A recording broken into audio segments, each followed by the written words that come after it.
Hey guys, Ponce here, still on the public test realm with another video talking about some potential changes for 2015 Season 5.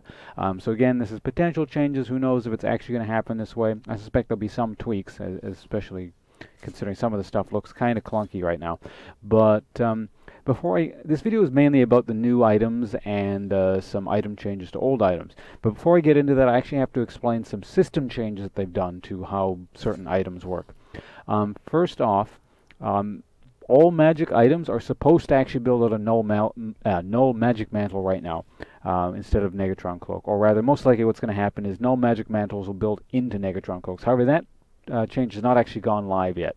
So I will show you basically how it's supposed to look, because the armor equivalent already has happened, where you buy cloth armor, and then cloth armor will then build into chain vest. So basically everything will, at some point that gives you armor, build out of cloth armor originally.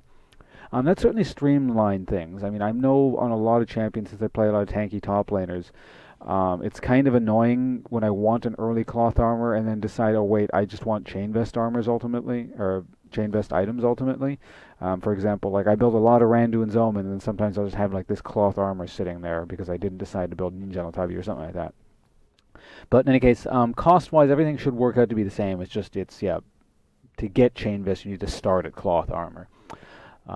So with that out of the way, I also need to explain regeneration. So regeneration is no longer, it's not like a flat number anymore. This is for both mana and HP.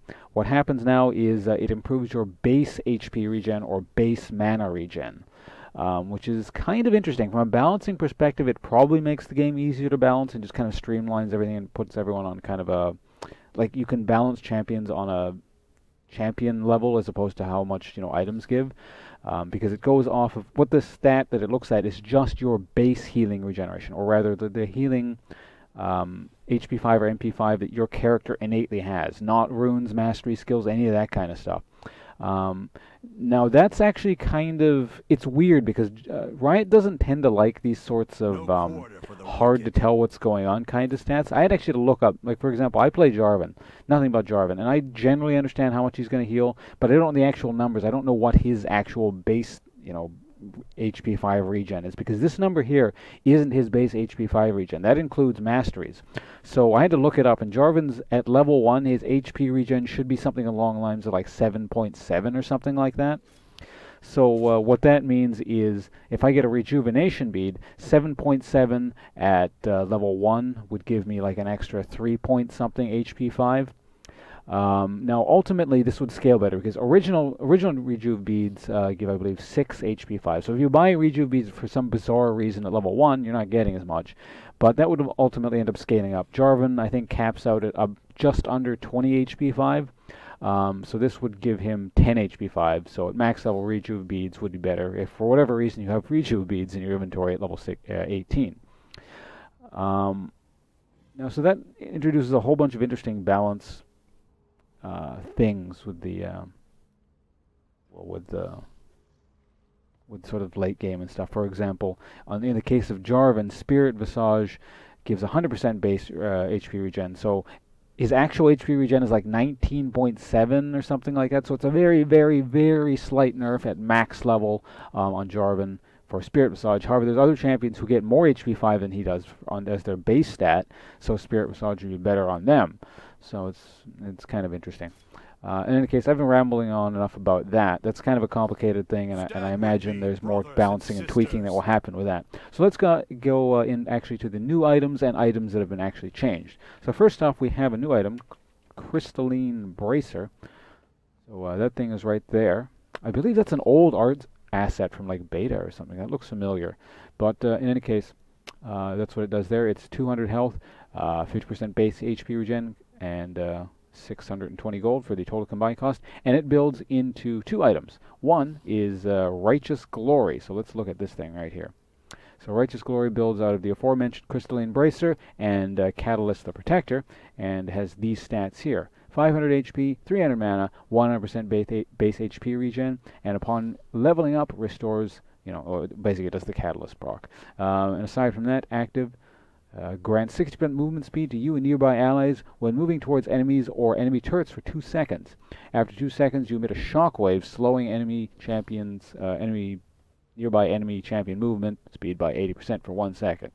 So it's kind of like, it turns you into kind of like a really crappy mini Scion ult, I guess, or Malphite ult or something, where you just kind of like, you charge into people and then you slow them down. So I guess it's kind of like, yeah, a weird version of, or Randuin's Omen, I guess is another way of putting it. So it's a very tanky, disruptive sort of item. Aside from that, what do we have next? Let's do Raptors Cloak next. So Raptors Cloak, another completely new item, builds out of cloth armor rejuve beads. It's more another health regen type item. Passive, Point Runner, builds up to 30% movement speed over 2 seconds while near turrets or void gates. Now void gates, don't worry about that. That's coming from an item that actually isn't in the game yet. So just, yeah, ignore that. And it also builds into the new Olmwrecker. So Olmwrecker had some changes done to it. 300 armor, 50 or 300 HP, 50 armor, 100 base HP regen, and 10% cooldown. Passive, prevents nearby turrets from attacking or amplifies the damage of friendly turrets by 100% for 3 seconds. 120-second cooldown. This effect cannot be used against the same turret more than once every 8 seconds. So this seems better off the top of my head, but to be honest, I have no idea what the original Olmwrecker is, and I don't think anyone does, because no one in the history of League of Legends has ever built Olmwrecker. Moving on. War Mogs has been changed slightly. This is not as much of a change, so we'll just go over this one quick. So War Mogs, it gives slightly less health. I believe it's 200 less health, but the cost has gone down a bit, and if you're out of combat for 8 seconds, you get 3% of your max HP. Back every 5 seconds, as opposed to just the baseline 1%. So basically, if you go out of combat, you turn into Garen, more or less, with the new War Mogs. So that's kind of interesting. Let's move around so I don't get kicked out of the game. Good day to die. Alright, so what is my list else? What else do I have here? I guess that's it for now in terms of sort of basic change. Also, I should probably mention that Tiamat, basically anything with HP regen now goes off the new system. So Tiamat gives 100% base HP regen instead of you know, whatever it used to give. I guess it was probably about 12 or something like that, since you had 2 rejuve beads. Ravenous Hydra also gives 100% base HP regen.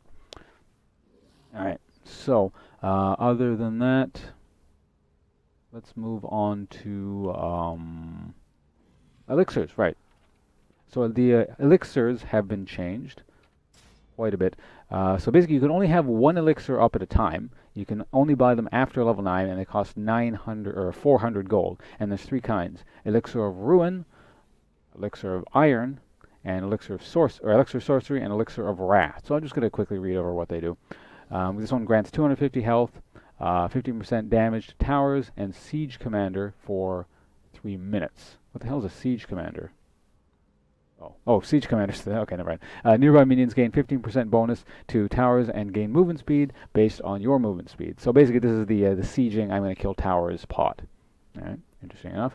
Elixir of Iron grants 25% attacks, increased size, slow resistance, tenacity, and Path of Iron for 3 minutes. So this is the tank thing. Path of Iron, moving leaves a path behind that boosts allied champions' movement speed by 10%.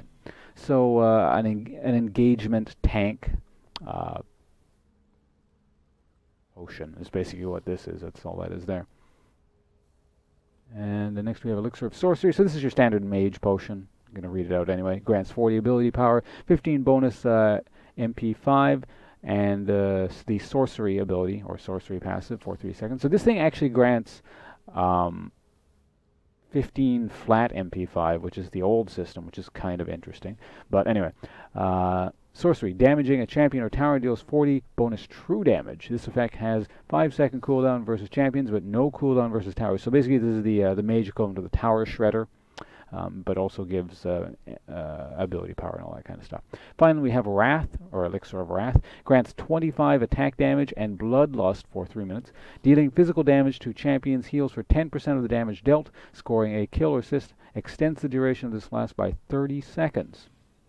So that's kind of interesting compared to I guess this is your standard I want to kill people flask. So I imagine most of the time this is going to end up being most people's go-to flask, at least even if they're AD champions, because this is the simple one. This is like, I want to kill people. Things like, I want to get tankier. Well, I can see people building the tankier, but stuff like Elixir of Ruin, I want to siege and do more...